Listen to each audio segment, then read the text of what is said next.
السلام عليكم. الحمد لله والصلاة والسلام على أشرف الأنبياء والمرسلين نبينا محمد وعلى آله وصحبه ومن تبعهم بإحسان إلى يوم الدين أما بعد. Çështja më e rëndësishme për cilën e ka urdhëruar Allahu i lartësuar është që ta adhurojmë atë të vetëm pa i dhënë shok. Ka thënë Allahu i lartësuar në Kur'an: "Wa'budu Allaha wa la tushriku bihi shay'an." Adhurojeni Allahun dhe mos i vini shok atij asgjë. Po ashtu Allahu i lartësuar ka thënë: "Wa qada rabbuka alla ta'budu illa iyyahu wa bil walidayni ihsana." Zoti juaj ka urdhëruar që të mos adhuroni askënd tjetër përveç tij dhe që të silleni mirë me prindërit. Pra urdhri më i rëndësishëm që ka dhënë Allahu i lartësuar në Kur'an është që ta besojmë atë të vetëm si Zotin e vetëm dhe ta adhurojmë të vetëm pa i dhënë atij shok. Ne jemi krijuar që ta adhurojmë Allahun të vetëm pa i dhënë shok. Ky është qëllimi i krijimit të njeriu. Allahu ka krijuar gjithësinë për ne njerëzit. Shka thënë në Kur'an: "Huwa alladhi khalaqa lakum ma fil ardi jami'a." Allahu ka krijuar për ju gjithçka që është në tokë. Pra gjithçka Allahu ka krijuar për ne: diellin, rrezet e diellit, rreshtet e shiut, tokën, burimet e ujit, pjesët e ushqimit. Gjithçka Allahu ka krijuar për njerëzit. Dërsa njerëzit janë krijuar që ta adhurojnë Allahun të vetëm, siç ka thënë Allahu në Kur'an: "Wama khalaqtu al-jinna wal-insa illa liya'budun." Unë i krijova gjindën dhe njerëzit vetëm që të më adhurojnë mua të vetëm. Ky është qëllimi për cilin ne jemi krijuar. Nëse njeriu nuk adhuron Allahun, nëse njeriu tregon mendjemallësi ndaj adhurimit të Allahut dhe nuk adhuron atë, se ka përmbushur qëllimin për cilin e ka krijuar Allahu i lartësuar. Po kështu nëse njeriu adhuron dikë tjetër përveç Allahut, ai ka vënë shok Allahut. Nëse njeriu adhuron dikë tjetër bashkë me Allahun ose adhuron dikë tjetër përveç Allahut, i ka vënë shok Allahut të lartësuar. Edhe nuk e ka përmbushur qëllimin për cilin ne ka krijuar Allahu subhanahu wa ta'ala. I vetmi që meriton adhurimin është Allahu. Askush dhe asgjë tjetër përveç tij nuk e meriton adhurimin, sepse Allahu është krijuesi i gjithësisë. Ai na ka krijuar neve, ai ka krijuar baballarët tonë. Vetëm ai ka pushtet për të vepruar në gjithësi, vetëm ai sjell të mirat, vetëm ai largon të këqijat. Kështu që vetëm ai është i deri për adhurim. Nuk e meriton adhurimin askush dhe asgjë tjetër përveç tij. Ka thënë Allahu i lartësuar në Kur'an: "Ya ayyuhan nasu u'budu rabbakum alladhi khalaqakum walladhina min qablikum la'allakum tattaqun." O njerëz, adhurojeni Zotin tuaj i cili ju krijoi juve dhe ata që ishin para jush, në mënyrë që ju t'i ruheni dënimit të Allahut subhanahu wa ta'ala. Të gjithë profetët janë dërguar me misionin, me thirrjen që njerëzit të adhurojnë Allahun të vetëm dhe të largohen nga shirku, të largohen nga adhurimi i idhujve. Sepse Allahu na thot në Kur'an: "Wa laqad ba'athna fi kulli ummatin rasulan an ya'budu Allaha wa yajtanibu at-taghut." Ne kemi dërguar në çdo popull të dërguar të thot atyre: adhurojeni Allahun të vetëm dhe largohuni nga adhurimi i idhujve. Largohuni nga adhurimi të tjerëve përveç Allahut të lartësuar. Allahu na ka krijuar, ai na i ka bërë gjitha mirësitë, kurse ai që adhuron dikë tjetër përveç Allahut, që i falet dikujt tjetër përveç Allahut, që i përulet dikujt tjetër përveç Allahut, që shpreson fyra nga dikë tjetër përveç Allahut, që e lidh zemrën me dikë tjetër përveç Allahut, që ka frikë se mos i sjell ndonjë dëm apo ndonjë të keqe, një idhull apo një drekur apo një tyrbe. Ky pra në vend që falënderoj Allahun për mirësitë, ky adhuron të tjerë përveç Allahut subhanahu wa ta'ala. Ky i vën shok Allahut subhanahu wa ta'ala. Të gjithë profetët, sikur se e përmenda, janë dërguar me thirrjen që ta adhurojmë Allahun të vetëm pa i dhënë shok atij. Këtë urdhër që ta besojmë Allahun të vetëm dhe ta adhurojmë atë të vetëm, e ka dhënë Allahu Rasul të gjithë librat hyjnor. وما أمروا إلا ليعبدوا الله مخلصين له الدين. Ata qenë urdhëruar vetëm që të adhurojnë Allahun duke bërë adhurimin të pastër për të sinqert vetëm për Allahun e lartësuar. Allahu i lartësuar ka përmendur në Kur'an se profetët u kanë thënë popujve të tyre: Ja qaumi i'budullaha ma lakum min ilahin ghayruh. O popull im, adhuroni Allahun, ju nuk keni të adhuruar tjetër përveç tij. Kjo është thirrje që i dërguari i parë që ka dërguar Allahu Rasul tek njerëzit, e ka dhënë popullit e tij, pra Nuhu alayhi salatu wassalam. Këtë thirrje ka bërë dhe Hudi, ka bërë dhe Salihu dhe profetët tjerë të Allahut subhanahu wa taala, që ka përmendur Allahu i lartësuar në Kur'an. Jeta jo do t'jetë për Allahun. Gjithçka që veprojmë gjatë jetës, i përket Allahut, duhet që t'ja drejtojmë Allahut të lartësuar.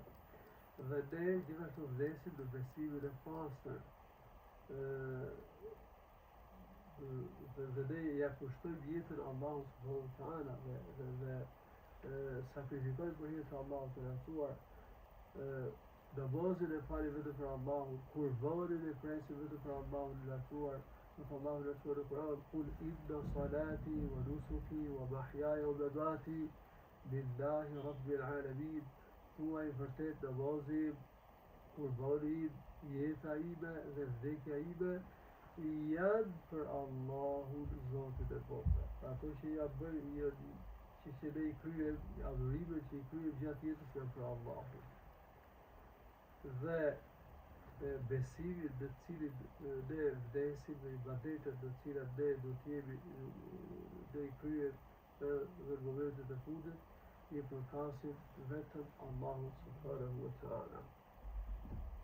Ne i lutemi vetëm Allahut, ne i kërkojmë ndihmë vetëm Allahut, ne i kërkojmë shpëtim në situata të rënda dhe të vështira vetëm Allahut të lartësuar.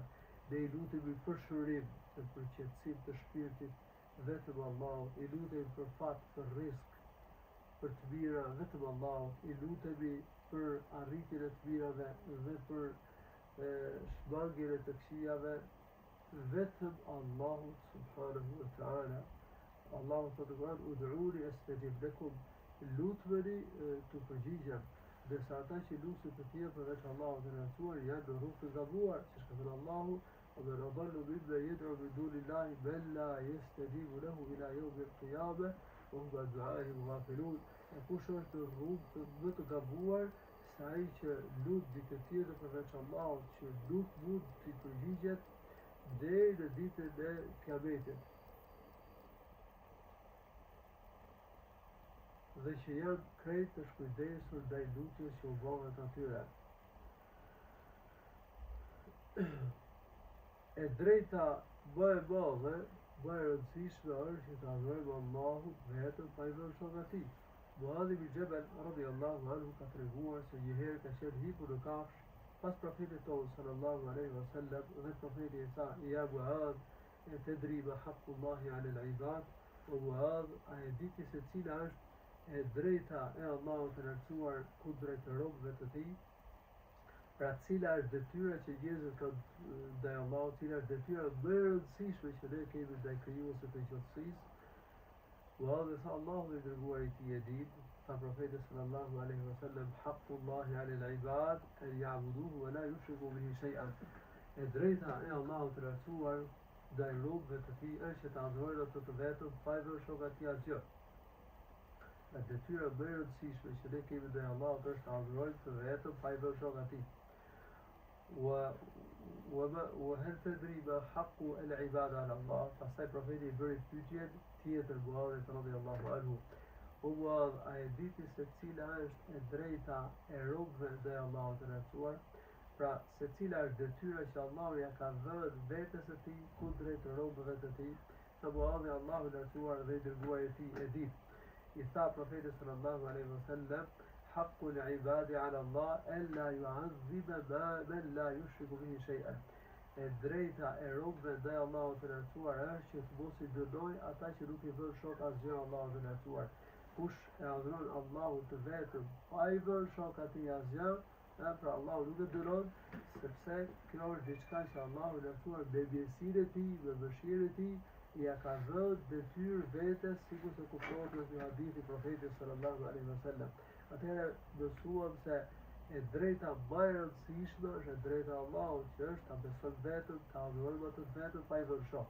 Nga ana tjetër, padrejtësia më e madhe që robi i bën vetes, shkelja më e madhe është shirku, kur njeriu adhuron dikë tjetër përveç Allahut, kur njeriu i vën shok Allahut të lartësuar në adhurim, për shembull i lutet një të vdekurit, për shërim, për mbijetesë jetese, për fat, për fëmijë, i lutet një idhulli, ose pret kur bën për dikë tjetër përveç Allahut, për një tyrbe, për një të vdekur, për xhidët, në rastin e hapjes së themeleve të shtëpisë, ka njerëz që e kanë bërë zakon, e kanë bërë tradit që të presin një dash për xhidët dhe tokën e dashit e hedhin tek themelet e shtëpisë dhe pretendojnë se këtu do ketë fat, edhe se nuk do t'i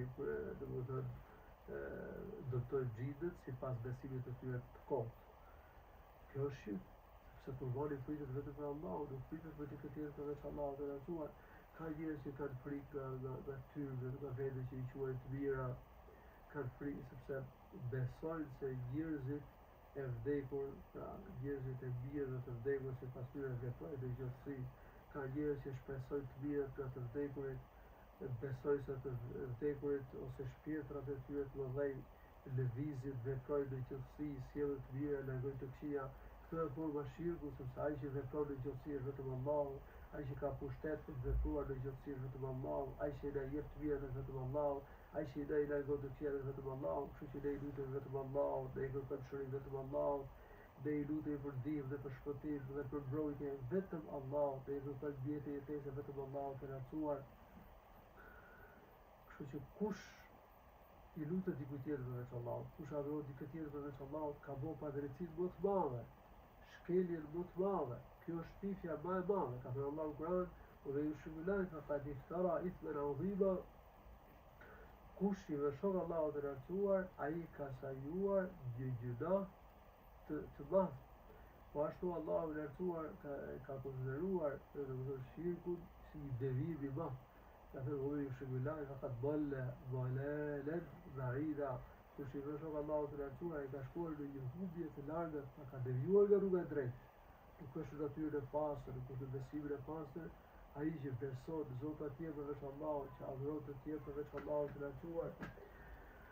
Po kështu, kush beson se dikush tjetër përveç Allahut ka të drejtë të bëjë ligje në kundërshtim me ligjet e Zotit që i ka shpallur në Kur'an, apo që ai ka përcjellë nga Allahu i lartësuar profetit sallallahu alaihi wasallam në sunetin e tij, dhe ai vën shok Allahut të lartësuar, halal e lejueshme është vetë ajo që Allahu i lartësuar e ka bërë të lejueshme, dhe haram është ajo që Allahu i lartësuar ka bërë të ndaluar. Nëse njeriu beson se të lejueshme diçka që Allahu i lartësuar e ka bërë të ndaluar, ose beson të ndaluar diçka që Allahu i lartësuar e ka bërë të ndaluar, ose beson të ndaluar, nëse njeriu beson si të lejueshme diçka që Allahu e ka bërë të ndaluar, ose beson të ndaluar diçka që Allahu i lartësuar e ka bërë të lejueshme, ai i vën shok Allahut të lartësuar.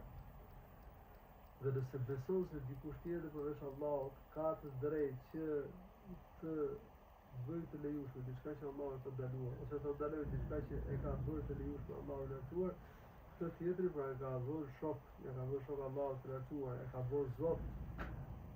Padyshim që ky është Zoti i rrem, Allahu i lartësuar na ruaj. Prandaj duhet që njeriu të ruhet nga shirku, sepse shirku është padrejtia më e madhe. Shirku është mëkati më i madh. Profeti sallallahu alaihi wasallam në disa hadithe ku ka përmendur gjunahet më të mëdha, ka përmendur që gjunahu më i madh është shirku. Ka thënë, atë tregoj se kush e gjunahet më të mëdha, dhe ka përmendur në fillim shirkun e ishraku billah. Gjithashtu profeti sallallahu alaihi wasallam ka thënë kur është pyetur se cili është gjunahi më i madh, ka thënë "Taj'ala lillahi niddan wa huwa khalaqak." ti vesh shok, ti vesh rival Allahut të lartësuar, kur ai të ka krijuar ty. Shirku është gjunahu që nuk e fal Allahu të lartësuar. Të gjitha gjunahet në shirkun Allahu mund t'i fal.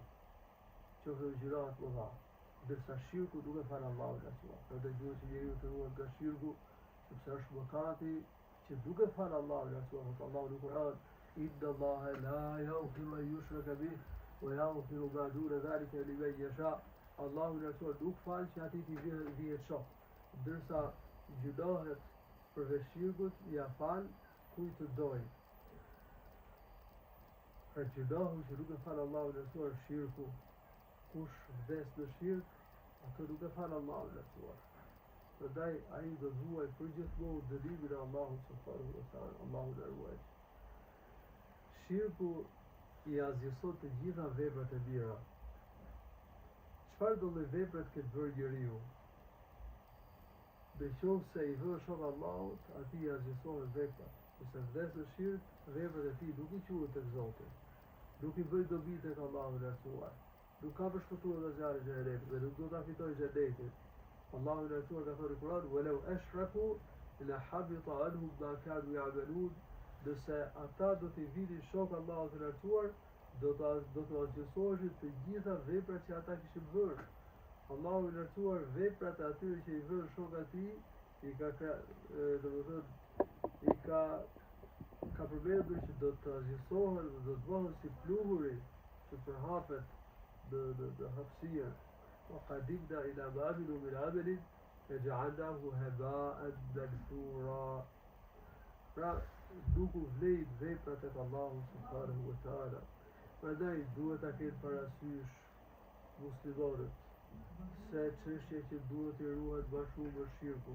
Mëkati që duhet i ruhet më shumë është shirku. Pasi shirku ja azhëson gjitha veprat. Edhe agjërimi nuk i quhet robët nëse i vën shok Allahut të lartësuar. Prandaj duhet i sqarojmë agjëruesit që agjërimi ta kryej vetëm për Allahun, të gjitha adhurimet i kryej vetëm për Allahun të lartësuar, ti falë vetëm Zotit, ti lutet vetëm Allahut. Sepse nëse dikush agjeron, por lut dikë tjetër përveç Allahut, atij nuk i quhet agjërimi tek Allahu, nuk i pranohet dhe nuk i vlen tek Allahu të lartësuar. Njeriu mundohet agjeron, por nëse ka vënë shok Zotit, nuk i quhet agjërimi.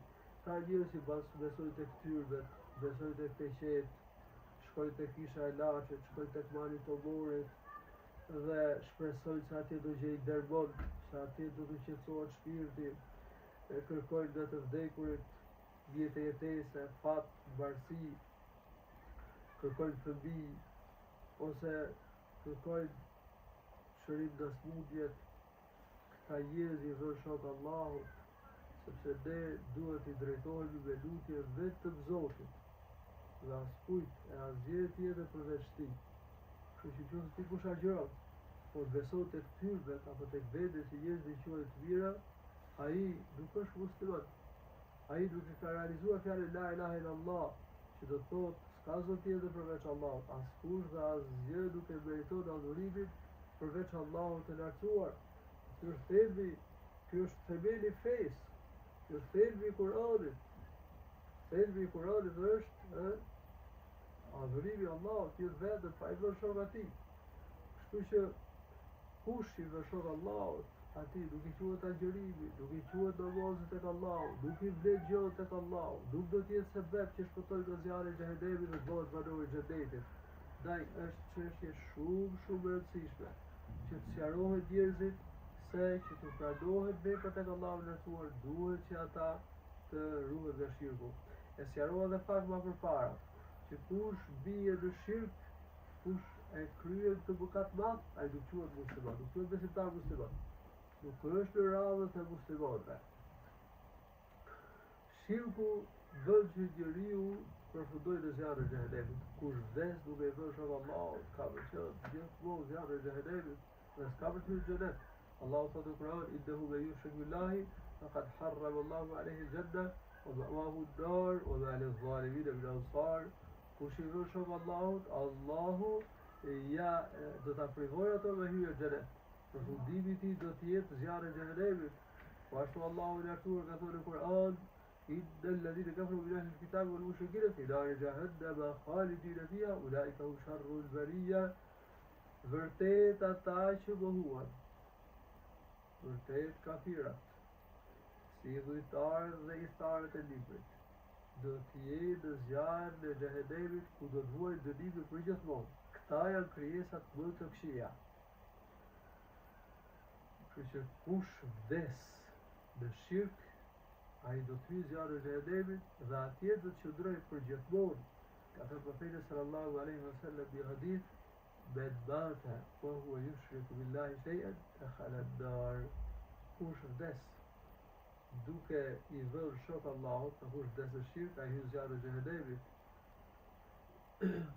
Po ashtu ka thënë hadithin: "Men mata wa huwa yad'u lillahi niddan dakhala an-nar." Kush vdes duke lutur dikë tjetër bashkë me Allahun, duke lutur një rival krahas Allahut të lartësuar, ai hyn në zjarrin e xhehenemit. Nga kjo që sqaruam, ne mësojmë se besimi i pastër në Zot, duke adhuruar Allahun vetëm pa i vënë shok atij, është sebebi për shpëtuar nga zjarri i xhehenemit dhe për ta fituar xhenetin. Madje për të arritur të mjetet e kësaj bote dhe për shpëtuar nga dënimi në ahiret.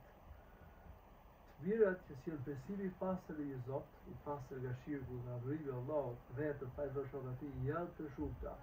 Allahu a fal gjunahet atyre që adhurojnë atë të vetëm pa i vënë shok atij. Siç ka përmendur profeti sallallahu alaihi wasallam në hadith. E dyta, ata të cilët realizojnë besimin e pastër në një Zot, tauhidin, besojnë Allahun vetëm, janë të pastër nga shirku, adhurojnë Allahun vetëm pa i vënë shok atij, këta njerëz do kenë jetë sigurt, që ka përmendur Allahu në Kur'an: "Ulaika lahumul amnu wa hum muhtadun." Dhe Allahu lartësuar përmirëson jetesën atyre. Ata do të kenë qetësi në shpirt, do të kenë siguri në shpirt.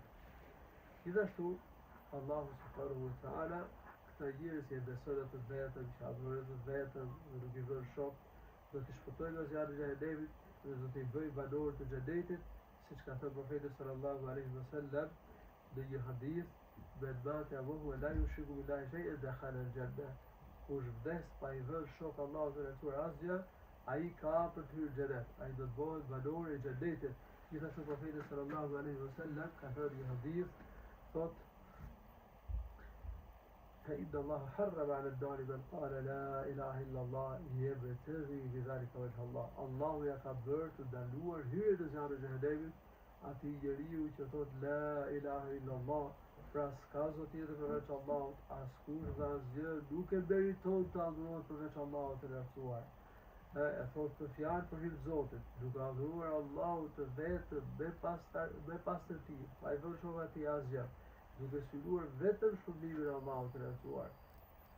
Ti njeriu, Allahu i lartësuar ja bën të ndaluar hyrjen në zjarrin e xhehenemit. Që ky njeri ka për të qenë banor i xhenetit. Nëse Allahu i lartësuar që ta i falë gjunahet, ta i jap mirësitë e agjerimit, ta shpëtoj nga zjarri i xhehenemit, dhe ta bëj banor të xhenetit. Walhamdulillahi rabbil alamin.